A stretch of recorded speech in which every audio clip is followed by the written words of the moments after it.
Alrighty, everybody.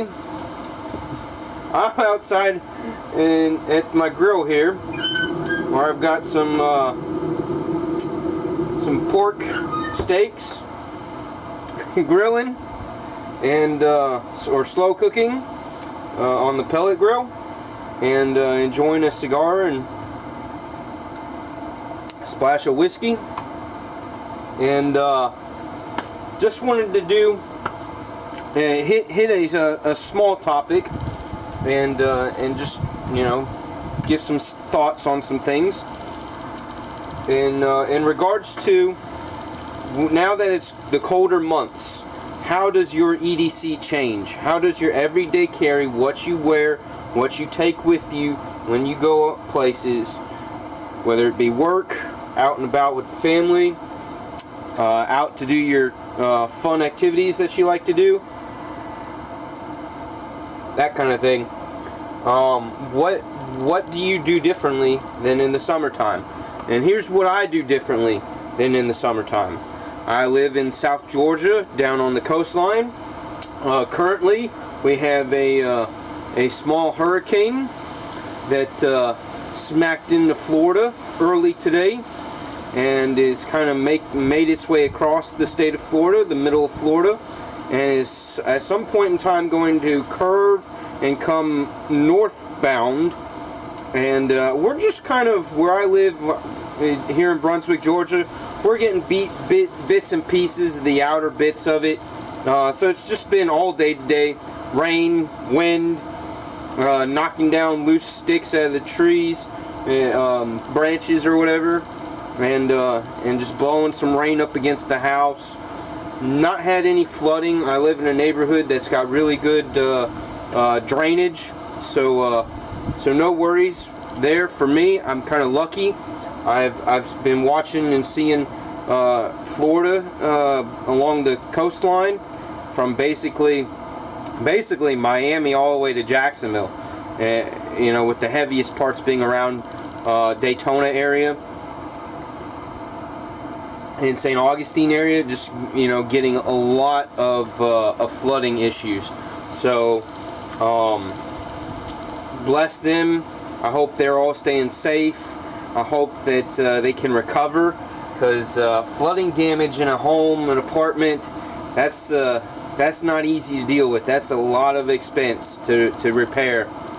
And the main issue is mold, for the health of not breathing in and living in a mold-filled environment, because that stuff can kill you.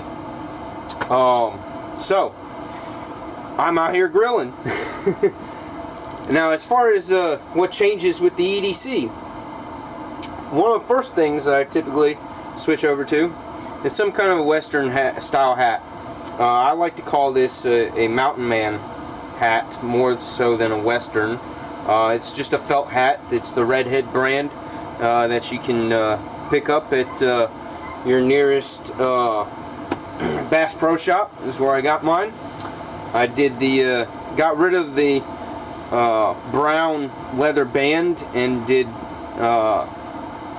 a chain weaved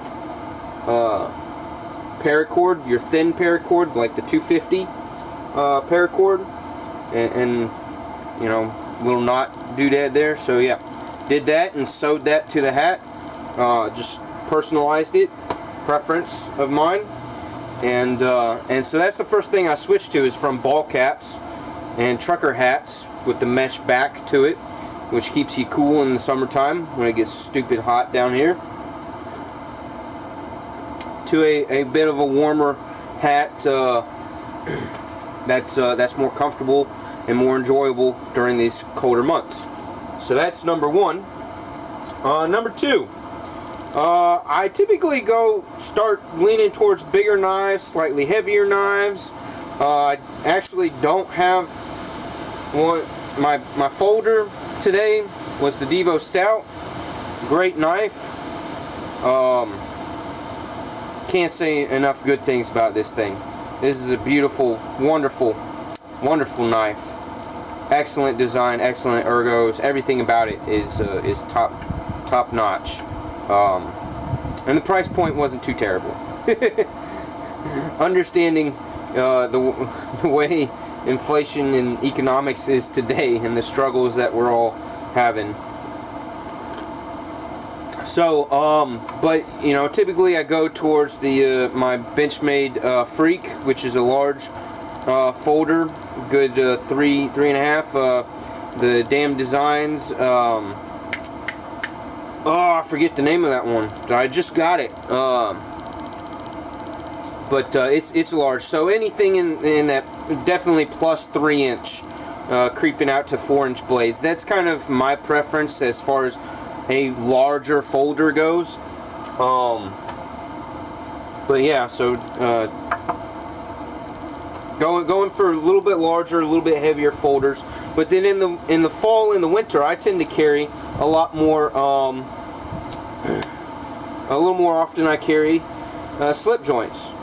So here in the MKM leather with the pouch with the magnetic backing, these are great. If you don't have one of these, they're awesome. But then I've got the Viper Hug. And this guy's heavy. This guy's got some weight to him. Beautiful, beautiful knife. The etching in it is already starting to patina, especially with being in that leather pouch. So beautiful knife, M390 blade, very, very sharp. Great walk and talk. Love that knife. So yeah, I tend to carry more slip joints during the winter time, during the colder months. And then we go to fixed blades. I'm typically, unless I'm doing an outdoor activity, I don't carry a large fixed blade.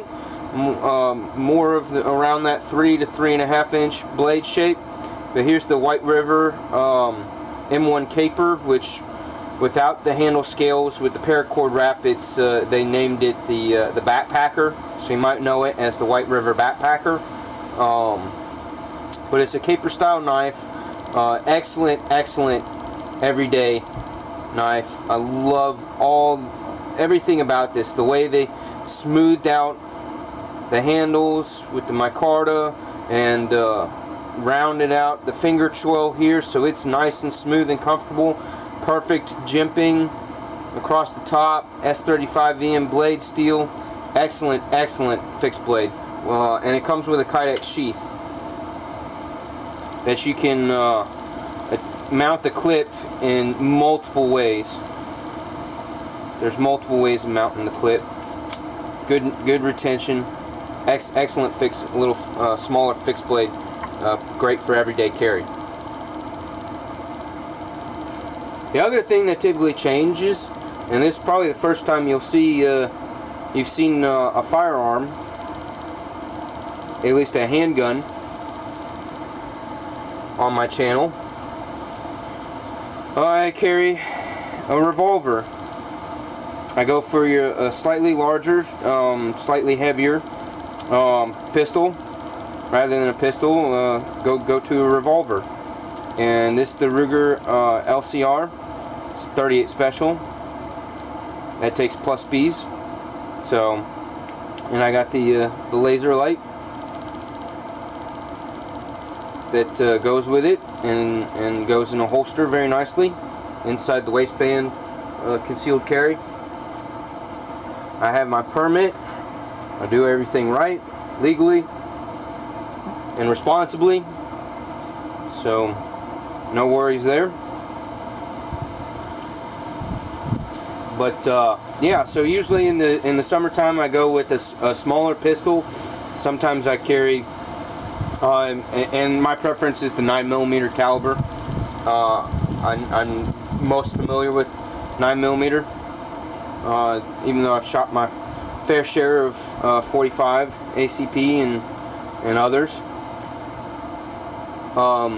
And then I also have a 380 that I carry, a small little LCP2 that I carry when I'm going out in town, out and about and stuff.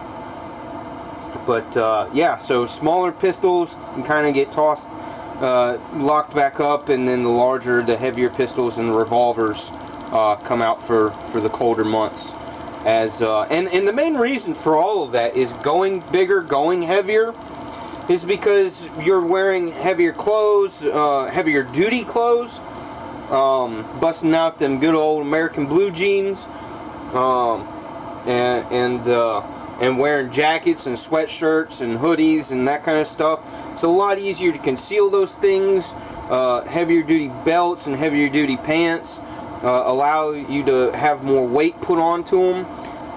And I, even still, as you can see, I don't go all that much heavier, but you get the idea behind that, is that you go a little bit bigger, a little bit heavier, because it's easier to conceal things, and you are wearing clothing that just works well with the more robust items. I don't have a hank on me because I'm at home, but I usually like to carry a microfiber hank, especially during the winter time. It's nice to have those to clean things off and wipe things off. But that's that. If you haven't seen my video on these boards, I made a large one and then I made a smaller one. They're my drink and smoke trays. I'm thinking about, for my next little fun project. Oh, and I like to carry Zippos with the butane inserts for cigars, and I like to carry cigars. And I have a cigar tube, an aluminum cigar tube that allows me to carry a cigar with me when I go places. But as I was saying, I was thinking about making a compact version of this. And my dad recently gave me this beautiful piece of walnut, dark walnut. Isn't that gorgeous? Yeah, so it's a nice little square. It's I want to say 4, maybe it's a 4x4 or 4.5 by 4.5. I don't know. I didn't measure it. But anyways, and it's a thick guy. So I was thinking about cutting this in half and doing a hidden hinge, like cabinetry type hinge, and on one do the cutout for the felt coaster, and then on the other half of it, I'll throw the whole thing onto the wood lathe, and do a bowl, cut out, mill out a bowl for the cigar, and then do the groove and everything, and basically just have this in a slightly smaller, this size, and as two pieces that fold up together. So it'll still end up being like a chunk right about this big, but it'll fold out and give me those two features, the drink and the ashtray part of it. So that's my next project, so look forward to that video. That should be fun and interesting. I haven't totally worked out 100% all the details of it, but I got a good idea of what I want to do and what the end result needs to be, what I'm looking for. So that'll be fun, and it's a beautiful piece of wood that I'll be doing that with. So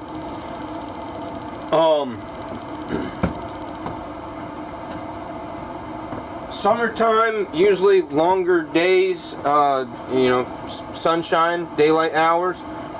Don't necessarily always carry a flashlight. Usually it's only when I'm going somewhere in the evenings that I know that a flashlight would be a useful tool, that I'll carry one. But in the wintertime, I start to carry a flashlight with me every day, all day long. Just because the days are a little bit shorter. We tend to stretch, be more active at night in the winter. Just because of the way the winter months are here in South Georgia. But also lanterns, as well as flashlights. This is the Gold Zero. I did a video where I compared the Gold Zero here with the Mini O lantern. I like the Mini O lantern, but honestly, I really like more of the features of the Goal Zero here. With the main thing kind of being that the Goal Zero, the light itself output is a more yellowy. I mean, it's not yellow. It's not 2700K. It's more like 29 to 32K. As far as the color spectrum goes, if you don't understand what I mean, take out the packaging from a light bulb box and look on one of the sides of it. It shows a spectrum from 27K to like 4,000 or 5,000K. That's your color tone. The lower, the more yellow the light appears. The higher, the more white and more of almost a bluish white when you get to that 5,000 to 6,000K on that color spectrum. So yeah. So anyways, the Goal Zero here tends to be closer to that 27K. It's more of a yellowish light output, color output, rather than the the O-Light, the mini O-Light lantern, and the O-Light lantern, the full size, puts out a much wider light, leaning towards that 5,000K, almost a touch of bluish tint to it, and that I don't like especially when I'm camping. Because if you don't understand the purpose of the different tones of color with lights, the more yellow it is, the less brain activity it stimulates. The whiter it is, and the closer to that blue, your 4,000K and above, that's more of that pure white and starts to get to that bluish tint.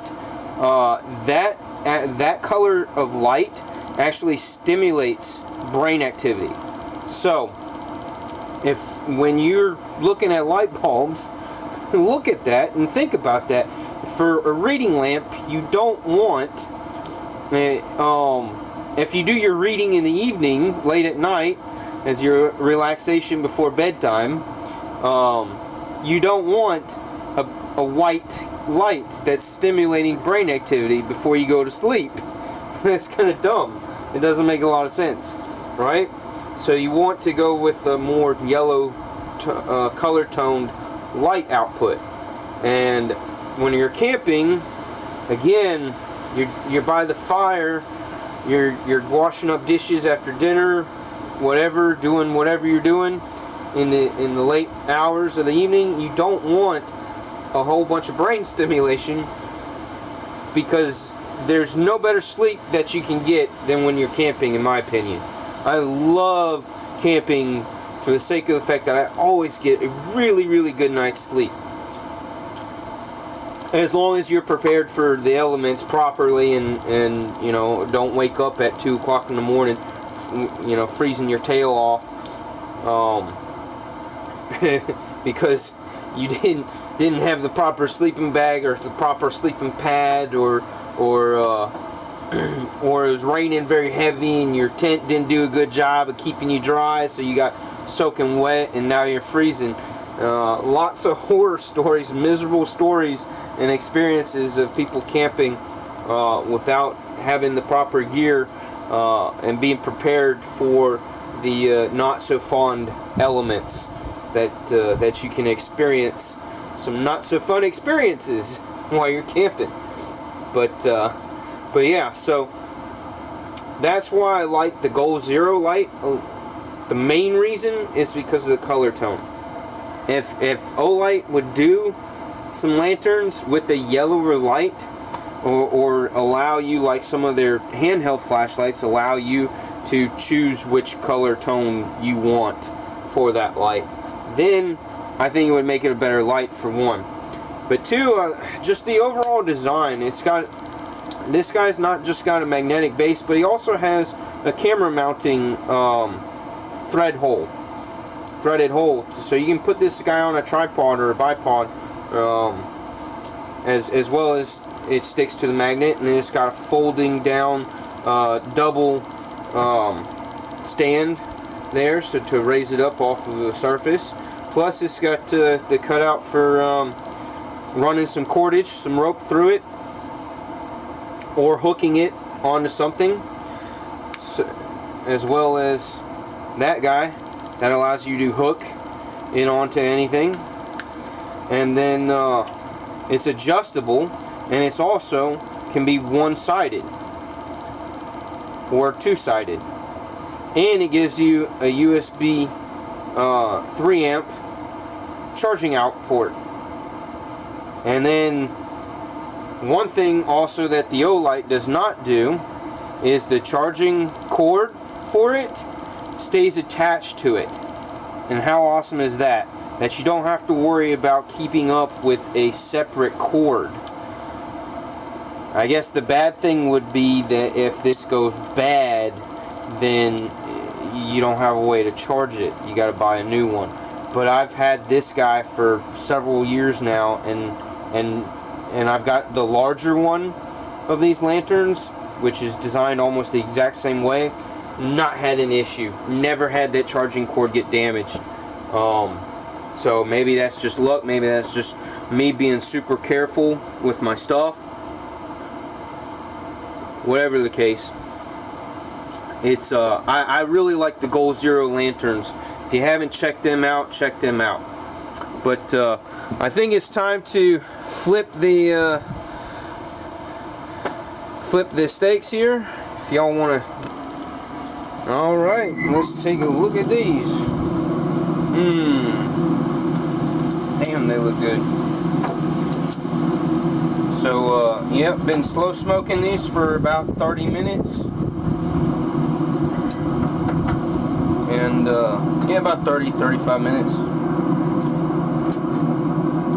On the one side, and we're going to do the same thing. Flip them over, give them a good 30 minutes or so on the other side. And then we'll take them off, crank up the heat on this pellet grill, get it to at least 350, and do a little bit of reverse searing.